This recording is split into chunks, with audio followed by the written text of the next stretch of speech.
Hello everyone, welcome back to easy learning channel. ఈరోజు వీడియోలో మనము ఫంక్షనల్ ఇంటర్ఫేస్లో లాస్ట్ ఇన్బిల్ట్ ఫంక్షన్ గురించి అయితే నేర్చుకోబోతున్నాము. అదే ప్రెడికేట్ ఫంక్షన్ ఇంటర్ఫేస్. సో ఈ ప్రెడికేట్ ఇన్బిల్ట్ ఫంక్షన్ ఇంటర్ఫేస్లో మనకు టెస్ట్ అనే అబ్స్ట్రాక్ట్ మెథడ్ ఉంటుంది. సో ఈ అబ్స్ట్రాక్ట్ మెథడ్ వచ్చేసి మనకు రిటర్న్ టైప్ అనేది బులియన్ అనేది అయితే ఇస్తూ ఉంటుంది. సో మనకు ప్రీవియస్ వీడియోస్లో చూసాము, సప్లయర్కి వచ్చేసి రిటర్న్ టైప్ అనేది అయితే ప్రొవైడ్ చేస్తుంది. అది స్ట్రింగ్ అయినా కావచ్చు, ఇంటీజర్ అయినా కావచ్చు, ఇంకేదైనా కావచ్చు. గెట్ మెథడ్ అనేది అయితే ఉంటుంది. కన్జ్యూమర్ బై కన్జ్యూమర్లోకి వచ్చేసరికి యాక్సెప్ట్ అనేది అయితే ఉంటుంది. It is a void method. ఫంక్షన్కి వచ్చేసరికి అప్లై మెథడ్ అనేది అయితే ఉంటుంది. అప్లై మెథడ్ వచ్చేసి రిటర్న్ టైప్ అనేది అయితే ప్రొవైడ్ చేస్తుంది. ఇట్ ఈజ్ ఏ స్ట్రింగ్ కానీ, ఇంటీజర్ కానీ, డబుల్ కానీ ఏదైనా ఉండొచ్చు. అండ్ ప్రెడికేట్కి వచ్చేసరికి టెస్ట్ మెథడ్. టెస్ట్ మెథడ్ వచ్చేసి ప్రెడికేట్ అనేది రిటర్న్ టైప్లో బూలియనే ప్రొవైడ్ చేస్తుంది. రిటర్న్ టైప్ ఇక్కడ స్ట్రింగ్, ఇంటీజర్, డబుల్ కాదు, బూలియన్నే ప్రొవైడ్ చేస్తుంది టెస్ట్ మెథడ్కి. ఓకే, ఇక్కడ మీరు ఇమేజ్ చూసుకున్నట్లయితే నేను ఒక సింపుల్గా స్టాటిక్ మెథడ్ అనేది అయితే క్రియేట్ చేసుకున్నాము. రిటర్న్ టైప్ అనేది బూలియన్ ఇచ్చేసి ఏజ్ని చెక్ చేయడానికి మనము ఇంటీజర్ వాల్యూ పాస్ చేస్తాం. ఇఫ్ ఏజ్ గ్రేటర్ దాన్ 17 అయితే ట్రూ అవుతుంది, ఎల్స్ ఫాల్స్. ఇది ఒక మెథడ్. సో మనం మెయిన్ మెథడ్లో ప్రిడికేట్ అనేది రిటర్న్ టైప్ బులియన్లో ప్రొవైడ్ చేస్తుంది అనేసి అయితే చెప్తున్నాం కదా. సో జనరిక్ టైప్లో ఇంటీజర్ అనేది అయితే ఇస్తాము, ఇక్కడ బులియన్ అనేది అయితే ఇవ్వము. ఓకే, ఇది గుర్తుపెట్టుకోండి. ప్రిడికేట్లో జనరిక్ టైప్లో ప్రెడికేట్ యాడ్ చేసినాక జనరిక్ టైప్లో మనం ఏదైతే వాల్యూ అంటే ఇంటీజర్లో కానీ స్ట్రింగ్ కానీ ఏదైతే ఇస్తున్నామో అది జనరిక్ టైప్లో ఇస్తాము. బట్ ఆ జనరిక్ టైప్లో ఇస్తున్న ఇంటీజర్ కానీ స్ట్రింగ్ కానీ ఏదైతే ఇస్తున్నామో అది లాజిక్స్లో ఫైనల్ రిటర్న్ టైప్లో ఏం రావాలి, బులియన్ వాల్యూ రావాలి.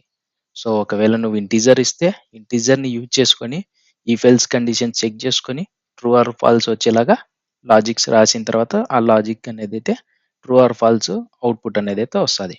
సో ఒకవేళ నువ్వు స్ట్రింగ్ వాల్యూ ఇచ్చినావు అనుకో, ఆ స్ట్రింగ్ వాల్యూని పాస్ చేసి ట్రూ ఆర్ ఫాల్స్ ఇచ్చేలాగా లాజిక్స్ రాస్తే ఆ బులియన్ వాల్యూ వచ్చేలాగా రాస్తాము. సో ఇక్కడ సింపుల్గా మనం ఒక ఇంటీజర్ వాల్యూ ఇచ్చాము ఇన్పుట్గా. ఓకే, తర్వాత దాన్ని మనం ఇక్కడ కండిషన్ చెక్ చేసుకున్నాము. అండ్ సెకండ్ ప్రెడికేట్ ఫంక్షన్కు క్లాస్ నేమ్తో ఆ స్టాటిక్ మెథడ్ని కాల్ చేసి మెథడ్ రిఫరెన్స్ యూజ్ చేసాము ఇక్కడ. సో దీన్నే మనము ఒకసారి ప్రాక్టీస్ అనేది అయితే చేస్తాం, లైన్ బై లైన్ మీకు అర్థమవుతుంది. ఓకే, ఎస్టీఎస్ అనేది అయితే ఓపెన్ చేయండి. ప్రీవియస్ మనం కన్జ్యూమర్ బై కన్జ్యూమర్ ఫంక్షన్ ఇవన్నీ నేర్చుకున్నాము. ఇప్పుడు ప్రెడికేట్ ఫంక్షన్ గురించి అయితే నేర్చుకోబోతున్నాము. ఓకే, క్లాస్ అనేది అయితే క్రియేట్ చేయండి. Predicate test main method finish. So ఇక్కడ మనకు ప్రెడికేట్ ఫంక్షన్ అనేది అయితే యాడ్ చేద్దాం. ఓకే, ఇది మనకు వేరే ప్యాకేజ్ నుండి వచ్చింది, ఇది కాదు. సో java.util.function నుండి యాడ్ చేసుకోవాలి మనం. సో ఇక్కడ ఇన్పుట్ అనేది అయితే ఏమి ఇస్తున్నామో అది యాడ్ చేసుకోవాలి. Integer PR predicate. ఇక్కడ మనము నెంబర్ హైఫన్ యారో మార్క్ ఇచ్చేసుకున్నాము. ఇక్కడ మనం కండిషన్ అనేది అయితే చెక్ చేసుకున్నాము. నెంబర్ గ్రేటర్ దాన్ 18 కన్నా గ్రేటర్ దాన్ ఉంటే ట్రూ లేదా ఫాల్స్. సో ఈ రిఫరెన్స్ వేరియబుల్తో మనము ఇంటీజర్ని పాస్ చేయాలి. ఆ ఇంటీజర్ వాల్యూ ఎక్కడ పాస్ చేయాలి, టెస్ట్ మెథడ్లో. ఓకే, సో ఇది రిటర్న్ టైప్ ప్రొవైడ్ చేస్తుంది కాబట్టి system.out.println అనేది అయితే యాడ్ చేసుకుంటాము. ఈ రిఫరెన్స్ వేరియబుల్ డాట్ టెస్ట్ మెథడ్ని కాల్ చేసి అందులో ఇంటీజర్ వాల్యూ పాస్ చేస్తాం. 20 అనేది అయితే పాస్ చేస్తున్నాము. సో ఈ 20 integer value predicate function expect చేస్తుంది ఇంటీజర్, బట్ కానీ ప్రెడికేట్ ఏమో బులియన్నే ప్రొవైడ్ చేస్తుంది return type. So 20 greater than 18, yes it's true. So మనకు ట్రూ అనేది అయితే వస్తుంది. రన్ యాజ్లోకి వచ్చి జావా అప్లికేషన్ మీద క్లిక్ చేయండి. ట్రూ.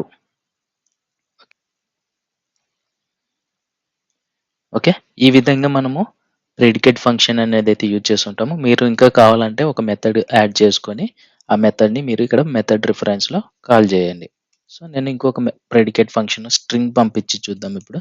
మనం ఓన్లీ నంబర్ అనేదైతే పంపిసి కండిషన్ అనేదైతే చెక్ చేస్తున్నాం కదా! ఇప్పుడు స్ట్రింగ్ అనేదైతే ఇన్‌పుట్‌గా పంపిద్దాం. Okay. Predicate function 1 equal to str hyphen str dot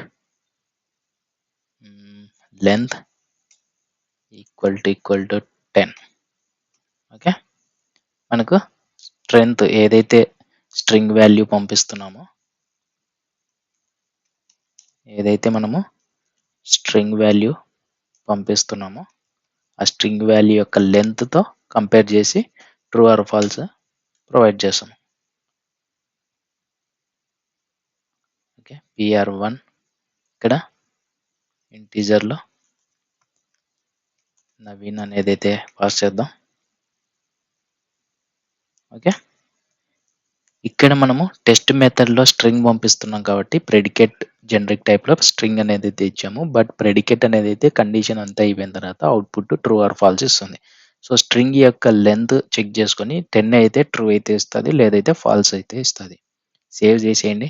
save చేసి రైట్ క్లిక్ ఇచ్చేసి రన్ యాజ్‌లోకి వచ్చేసి జావా అప్లికేషన్ మీదైతే క్లిక్ చేయండి. సో, ఇక్కడ చూసుకోవచ్చు ఫాల్స్ అనేదైతే ఇచ్చింది. ఎందుకంటే మనకు స్ట్రింగ్ యొక్క లెంగ్త్ 10 అయితే కాదు. ఓకే. ఈ విధంగా మనము ప్రెడికేట్ ఫంక్షన్‌ని యూజ్ చేస్తూ ఉంటాము. సో, మీరు కావాలంటే స్లైడ్ చూడండి. ఇక్కడ స్లైడ్‌లో ఒక మెథడ్ అనేదైతే క్రియేట్ చేసుకున్నాం కదా! ఈ మెథడ్ యాడ్ చేసుకొని మీరు మెథడ్ రిఫరెన్స్ అనేదైతే యూజ్ చేయండి. నేను ప్రీవియస్ వీడియోస్‌లో మెథడ్ రిఫరెన్స్ గురించి కూడా చెప్పాను క్లియర్‌గా. సో, మీరొకసారి ప్రాక్టీస్ అనేదైతే చేయండి. ఇది ఫ్రెండ్స్ ఈరోజు వీడియోలో మనము ఫంక్షనల్ ఇంటర్ఫేస్‌లో ఉన్న ఇన్‌బిల్ట్ ఫంక్షన్ గురించైతే నేర్చుకున్నాము. 4 ఇన్‌బిల్ట్ ఫంక్షన్ గురించైతే పూర్తిగా నేర్చుకున్నాము. ఆ వీడియోస్ చూడకపోతే మన ఛానల్‌లోకెళ్ళి వీడియోస్ అనేదైతే చూసి అర్థం చేసుకోండి. మీకేదైనా డౌట్స్ వస్తే కామెంట్ సెక్షన్‌లో కామెంట్ చేసి మీ డౌట్ క్లారిఫై చేసుకోండి. నేను రిప్లై అనేదైతే ఇస్తాను మీకు. అండ్ అలాగే డిస్క్రిప్షన్‌లో వాట్సాప్ గ్రూప్ లింక్ ఉంది. టెలిగ్రామ్ గ్రూప్ లింక్ ఉంది. డైరెక్ట్‌గా నాతో కాంటాక్ట్ అవ్వాలనుకుంటే ఇన్‌స్టాగ్రామ్ లింక్ ఉంది. సో, మీరు ఏదో ఒక గ్రూప్‌లో జాయిన్ అయ్యి మీరు నాకు మెసేజ్ చేస్తే మీ డౌట్ ఏదో నేను క్లారిఫై చేస్తాను. అండ్ నెక్స్ట్ వీడియోలో మనము స్ట్రీమ్ ఏపీఐ గురించైతే నేర్చుకుందాము. ఇది స్ట్రీమ్ ఏపీఐ వచ్చేసి వెరీ, వెరీ ఇంపార్టెంట్ టాపిక్ అండి. సో, మనకు ఏ ఇంటర్వ్యూ అటెండ్ అయినా గానీ స్ట్రీమ్ ఏపీఐ మీద కోడింగ్స్ అయితే అడుగుతూ ఉంటారు. సో, నేను నెక్స్ట్ వీడియోలో స్ట్రీమ్ ఏపీఐ గురించైతే వీడియోస్ చేస్తాను. వీడియోస్ అనేదైతే మిస్ అవ్వకుండా చూసి అర్థం చేసుకోండి. సో, స్ట్రీమ్ ఏపీఐ కాన్సెప్ట్ చూసే ముందు మీరు లాంబ్డా ఎక్స్‌ప్రెషన్, ఫంక్షనల్ ఇంటర్ఫేసెస్ అంటే ఏంటి?